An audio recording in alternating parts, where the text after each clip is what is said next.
Hello, everybody. 3 at 9 Hi. here. Happy Yes. Thursday. Thursday is here. The last one we're going to be doing together for a little bit. Oh, I know. That's true. We're going away on vacay. Yes, I'll be here tomorrow, but Okay. then, I'll be here Monday.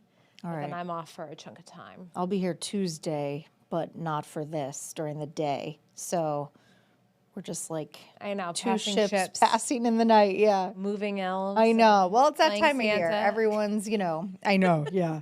Everyone's just running, running around, a lot of vacation right now. Yes, So. yeah. And thank goodness that they have water in Waterbury. Oh my again, gosh. in It's been like time a for the week-long holidays. crisis. Yeah, I these know. poor people. I mean, Awful. terrible. Like flushing your toilet, cooking. I know, the that's- restaurants that had to close. Showers. The schools weren't open. I know. I cannot imagine, especially this time of year too, when you're busy anyways. And I then know. you don't have running water. So You don't take it for granted, like the silly things like flushing your toilet or your, taking a shower and toilet boiling thing. water. How do you live in a house without a toilet? I know. I don't understand. I know. You better not have to go. Yeah. Where do you go? How is it working? Well, I guess you just have to go get water to flush your toilet. But Yeah, I'm not sure I how don't- that all works. fill up a bathtub. Yeah. Flush toilets. I don't know. I don't know. Anyways, but in Waterbury, Big it is mess. safe to drink the water again. Yes. So this is we're going to go to Owen Kingsley's report on this. It was as of I think 4:08 today. I just remember it because I was like, they have water again. So as of around 4 p.m., they do have water, but there is still some work to do. So he's going to detail that for us now. Bill Brulard is not taking his water for granted anytime soon. Washing his car on Thursday now feels like a luxury. It was really hard, when you don't know, you eat on paper plates, you go out to eat, but you go to the surrounding town to get food because everything in Waterbury was pretty much shut down. Without a separate source of water, FDA guidelines require restaurants to close down during a boil water order, which was just lifted Thursday afternoon. Still, some remained open despite some initial confusion, followed by guidance from the city. At least 34 restaurants in Waterbury have received violations. Now that water is back, the city shifts its focus onto improving a more than century-old water system that over the years hasn't always been properly mapped out. Sometimes you don't learn what you have or don't have until you're in the ground. They've made progress in digitizing the entire pipe system, but they've found that decades-old blueprints in the Water Bureau's headquarters are sometimes unreliable. It's not digital. They're downstairs in a room, and you have to go downstairs and flip through them and find what you're looking for and hope it's not faded away to the point that you can't see it or somebody didn't spill their coffee on it or whatever it is. All those things have to go through a process of being digitized, and that it takes time. Over the next year, you can expect significant upgrade plans to be announced. But much sooner than that, you will see technology upgrades that should allow the city to isolate different parts of the water system. So no matter what happens, one street might lose water, these houses might lose water over here, but tens and tens of thousands of people don't lose water. And that's my goal in the next few months. All right, Owen Kingsley on that. The next story, very scary as a parent, a grandparent, just anyone watching this, and it was all caught on video. A girl in Bristol coming home from school, I believe, and a car came up to her and then pulled in the driveway asking if she needed a ride, and she obviously ran away. But it's, you hear these things and it just sounded like that typical, do you want candy? Do you want ice cream? And then to hear it's like happening, in our neighborhoods is really, really scary. Yes, yes. And Katie Cohen was there. She spoke with police and neighbors about this because, once again, it's just always a good reminder, too, to talk to your children about strangers and what to do if something like this happens. I know, because it can. All right, here's Katie Cohen. There is surveillance video of this all happening. It was taken on a camera here on the Parks and Rec community building yesterday. Now families on High Street are bringing up concerns about neighborhood safety. I was actually kind of shocked. It's a text TJ Soto didn't expect. His landlord told him to watch out when his son gets off the bus today. It's not something you want to be happening in your neighborhood. Take a look at the surveillance video showing the incident happened around 3:30 on Wednesday. A girl was walking home from her bus stop when a black SUV stopped her, asking if she needed a ride. She said no, but they continued to follow her down a shared driveway. The girl ran off and the car drove away before she saw the driver's face. It's good to know that she did the right thing, running away like that. More kids should be taught that kind of thing to prevent stuff like that.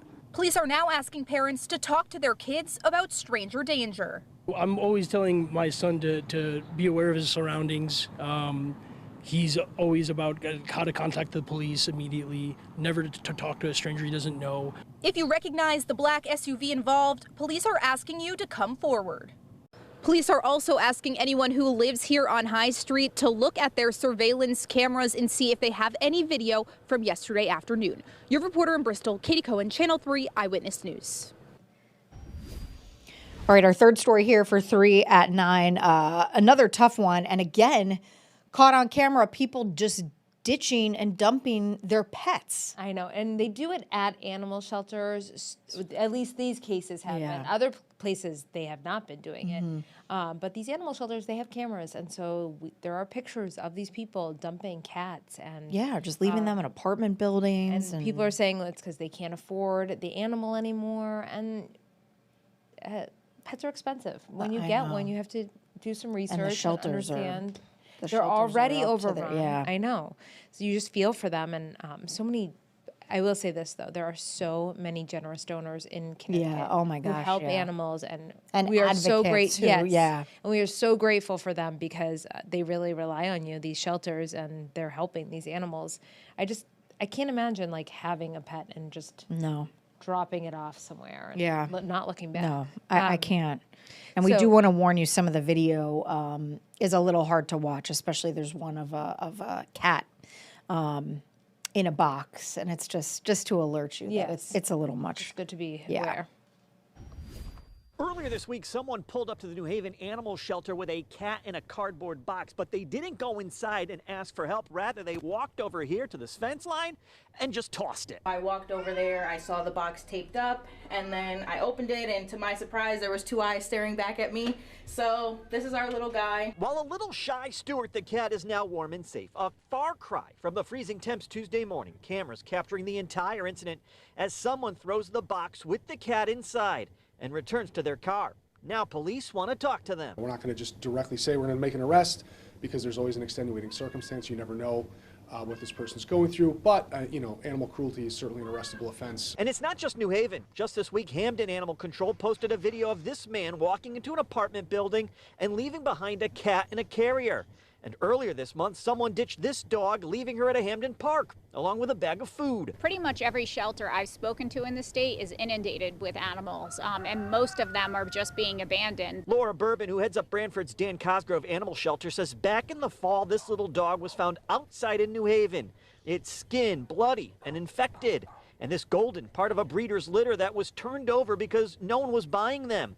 She says the economy, rising vet costs, and the fact that shelters are full all contribute to people abandoning their pets. And she says it needs to stop. If you know you're moving or you're being evicted or you're having a new baby and you no longer can care for your animal, take some time to be thoughtful about where that animal is going to go, because unfortunately shelters are full. And there's a whole bunch of places you can go to look for resources. Even on our website, we have some resources for people. It's just you can't leave them outside like that. If you recognize the person in that video, you have any information, you're asked to call New Haven Police or the animal shelter. As for Stuart, we're told he's up for adoption. Your reporter in New Haven, Matt McFarland, Channel 3 Eyewitness News. All right, well, after some tough stories, we are in need of Always some these good news. And this Yes. is really cool. This is a house in Simsbury, and I will say this is the most tranquil, Oh my gosh, isn't it? relaxing.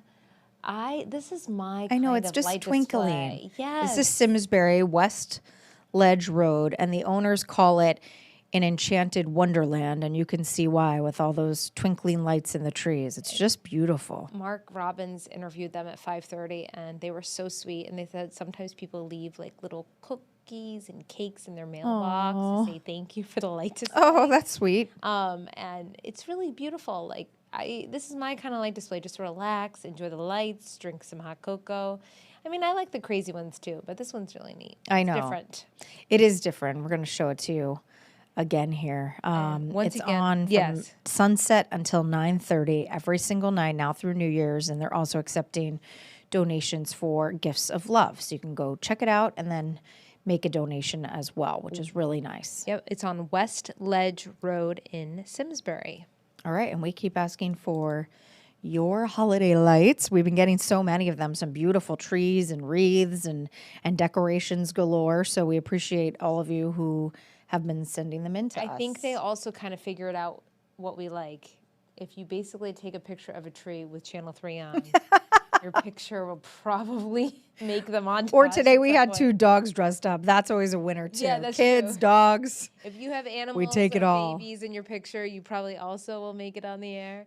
But we appreciate all the pictures. It's really fun to kind of see the holiday through your eyes and how It you're is. celebrating and how everyone's holiday lights look different. I know, everyone has such good taste. We love it. And Yes. before we go, I also want to mention that we have a Yukon Unleashed special coming up tomorrow night at 7 o'clock, 7:30 on the Wax, 7 on Channel 3. And this is going to be a full 30-minute special, only basketball. So 30 minutes of men's basketball and women's basketball, talking about the seasons thus far.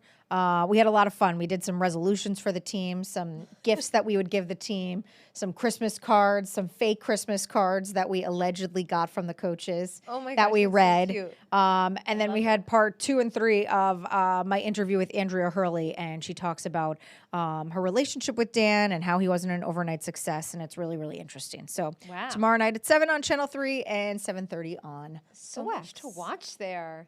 Yeah, we It got a is lot going fun on. talking about the Huskies lately because they are just so Oh my good. gosh, they are like killing it. The women, incredible. The women are undefeated, so that's amazing. And the then men, the men have very only one strong. loss, so Yes. they're killing it as well. So It's fun. we just we're moving and grooving. We're happy Yukon fans, so that's good. And then next week, the bowl game is on December 27th for Yukon. And they're playing in the Fenway Wasabi Bowl again. And we will have a special Friday night at 7. So next Friday night, not this coming one. So not tomorrow night, the Friday night after, we'll have a football special, all things bowl game. Ooh, all right. Yes, we'll so be there's watching. been a lot of changes with the football lately. So I know, that's true. yeah, so it'll be an interesting show to see what the very latest is. Yes. Well, thank you so much for watching us here on 9 at 3. Have a great night, everyone. 3 at 9. 3 at 9. I'm sorry. It I'm doesn't a matter. little We're out of it tired. tonight. I know. I just had a Diet Coke. I was like, I need some caffeine. I know. We're all over the Probably place. should have a little caffeine. That might help a little. All right. Well, you'll see beautiful Stephanie tomorrow, but I won't be here. So happy and healthy holidays to you and your families. Hope you enjoy the holiday season. Try to find the joy where you can. Absolutely. Find the joy. That's Yes. All right. Have a great night, everyone. We'll see you at 10 on the Wax and 11 on Channel 3. Be well.